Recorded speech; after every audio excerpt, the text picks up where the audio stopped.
You have been lied to your entire life about what it means to be a good person. And the most dangerous part is this: the lie didn't come from your enemies.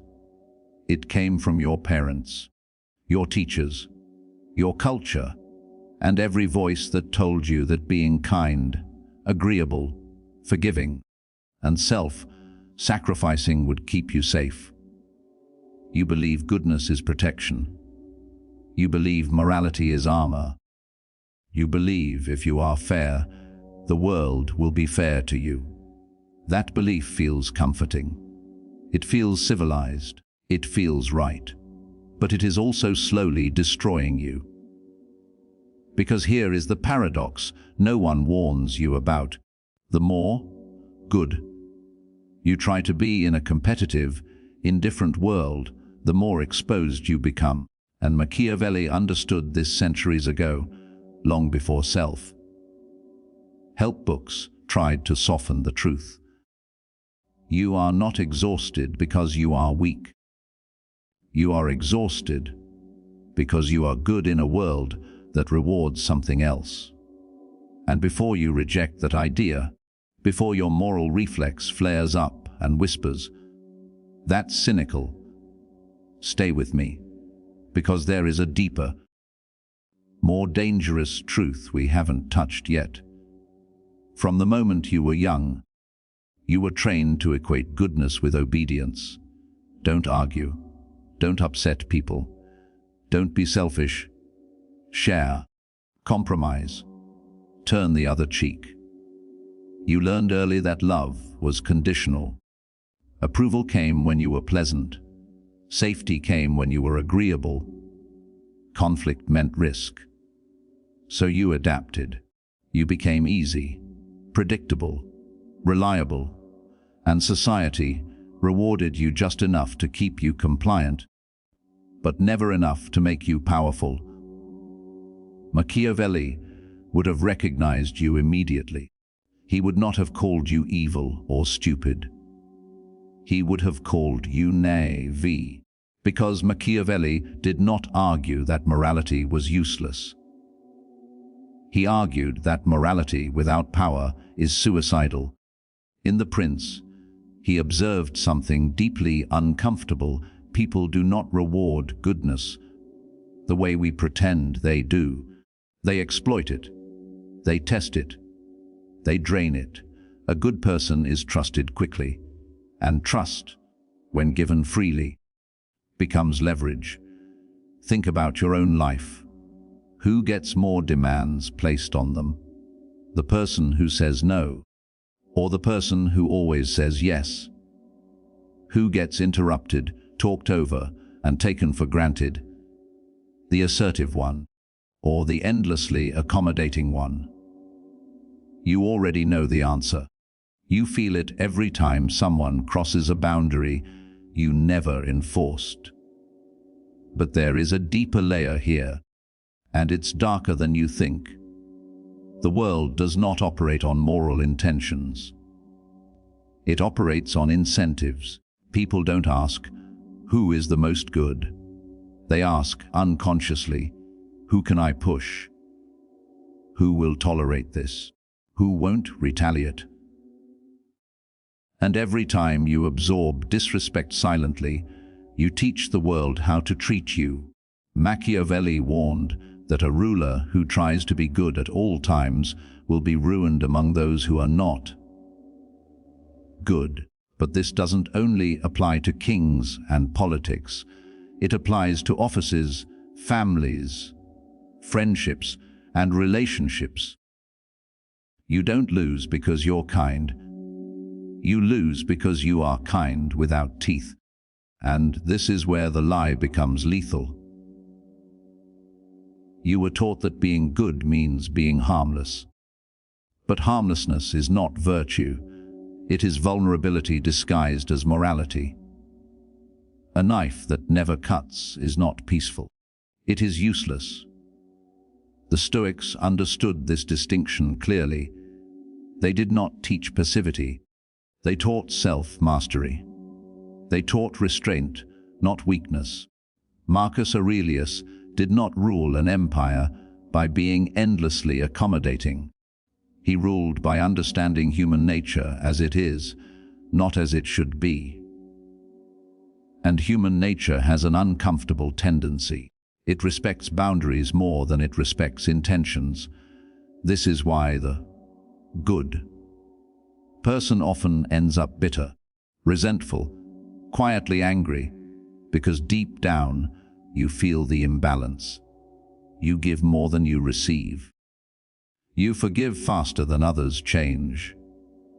You compromise while others advance. And instead of questioning the system, you question yourself. Maybe I'm not good enough. Maybe I should be nicer. Maybe I should try harder. But the problem was never your effort. It was your strategy. And there is an even deeper, more dangerous truth we haven't touched yet. Goodness becomes a mask behind which others hide their aggression. The manipulator loves good people. The narcissist thrives on them. The tyrant depends on them. Because your morality makes you predictable. You hesitate where others act. You doubt where others decide. You apologize where others demand. And in every interaction, power flows toward the one who can tolerate guilt. Machiavelli noticed that those who are willing to appear immoral often dominate those who insist on appearing moral at all costs. Not because they are smarter, but because they are less constrained. You feel this tension every time you want to speak up, but don't. Every time you sense injustice, but choose harmony instead. Every time you swallow your anger to preserve peace. Peace at any cost is not peace. It is surrender. And surrender, repeated over years, erodes your sense of self. This is why so many good people feel invisible. Why they feel overlooked at work. Why they feel unfulfilled in relationships. They are present, but not felt. Nice, but not respected. Helpful, but not valued. Respect does not come from goodness alone. It comes from the potential cost of crossing you. This is the truth that makes people uncomfortable, because it forces you to admit something about human nature that clashes with moral fantasy. People treat you according to how you train them to, and you have been training them to take. But there is a deeper, more dangerous truth we haven't touched yet. The greatest cost of being good is not external, it is internal. When you constantly suppress your darker impulses, your anger, ambition, selfishness, hunger for control, they don't disappear. They rot. They turn inward. They become self-criticism, anxiety, depression. You start resenting the very people you help, not because they are evil, but because you betrayed yourself to please them. Carl Jung warned about this shadow, the part of you that contains everything you were taught to reject, the aggressive, the dominant, the unapologetic. A person who integrates their shadow becomes formidable. A person who denies it becomes fragile. Machiavelli would argue that morality without an understanding of cruelty is delusion. Not cruelty for pleasure, but the capacity for it. Because if you cannot be dangerous when necessary, you are not virtuous. You are domesticated. The world does not need more tame people pretending to be good. It rewards those who can switch modes. The lion does not apologize for its claws. It chooses when to use them. And this is where most people get lost. They think the alternative to being good is being evil. But that is a false dichotomy. The real alternative is being capable. Capable of saying no without explanation. Capable of walking away without guilt. Capable of enforcing consequences calmly. Machiavelli was not advocating chaos. He was advocating realism. He understood that appearances matter more than intentions, that being perceived as kind is often more useful than being kind, and that appearing weak invites destruction. You don't have to abandon morality. You have to abandon moral exhibitionism. Stop advertising your goodness. Stop leading with vulnerability. Stop confusing transparency with safety. Because here is another truth people avoid. The world tests you before it trusts you. And if you fail the test, if you bend, yield, submit too easily, you are categorized. And categories are hard to escape. You are labeled safe, convenient, low risk. And low-risk people are never given high-value roles. This is why Machiavelli advised rulers to be both loved and feared. But if one must choose, fear is safer, because fear respects boundaries. Love often ignores them. In modern life, fear doesn't mean terror. It means consequence. It means people know you will act if pushed. It means your silence is chosen, not forced. And there is a deeper, more dangerous truth we haven't touched yet. Your identity as a good person has become your prison. You defend it, protect it, even when it costs you opportunities, dignity, and self-respect. You stay in toxic environments because leaving would feel selfish. You tolerate disrespect because reacting would feel mean. You undersell yourself because confidence feels arrogant. And slowly you disappear. Machiavelli would say you have confused moral purity with survival. And survival always comes first, because a dead saint helps no one.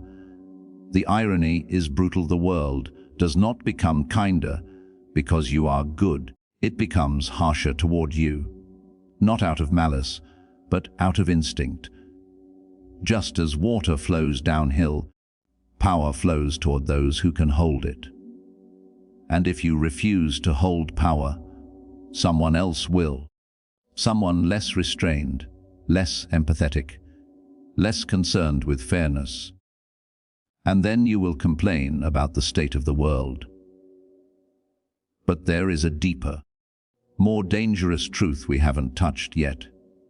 Goodness, when unbalanced, is often a strategy to avoid conflict, not a moral stance. Many people are not good because they choose it. They are good because they fear confrontation, they fear rejection, they fear being alone, so they call fear kindness, they call avoidance peace, they call submission love. Machiavelli would see through this instantly. He would say, you are not virtuous, you are afraid. True virtue requires strength, the strength to withstand being disliked, the strength to stand alone, the strength to let others be uncomfortable. If your goodness collapses the moment someone disapproves of you, it was never goodness. It was negotiation. And the world is brutal to negotiators with nothing to bargain with. This is why the people who shape history are rarely the nicest ones. They are decisive, clear, willing to bear the burden of judgment. They accept that every choice creates enemies, and they choose anyway. You don't need to become ruthless. You need to become honest about the price you're paying. Ask yourself this quietly, without moral posturing. How much of your life have you given away to maintain the image of being good? How many words unsaid? How many doors unopened? How many versions of yourself suppressed? And then ask the harder question. Who benefited from that? Because it probably wasn't you. And here is the final, most dangerous truth. The world doesn't punish you for being good. It punishes you for being weak and calling it good. Machiavelli was right not because he rejected morality, but because he understood human nature without illusion. Goodness without power invites abuse. Power without restraint invites tyranny. The balance is rare, and it is uncomfortable. It requires you to let go of the identity that keeps you liked but powerless. It requires you to accept that some people will misunderstand you, some will resent you, some will leave, but those who remain will respect you. And respect is the soil where real goodness can finally grow, not performative goodness, not self-sacrificing martyrdom, but grounded, deliberate, chosen virtue. The kind that doesn't beg for approval. The kind that doesn't collapse under pressure. The kind that can afford to be merciful. So the question is not whether you are a good person. The question is whether your goodness is a shield or a leash. Because the same belief that told you being good would save you is the belief keeping you trapped. And until you confront that, until you integrate the part of you capable of force, of refusal, of dominance, you will continue paying the hidden price, a price extracted quietly, daily, in small humiliations and unspoken regrets. And if this made you uncomfortable, good. Discomfort is the first sign that a lie is breaking. You have been lied to your entire life about what it means to be a good person.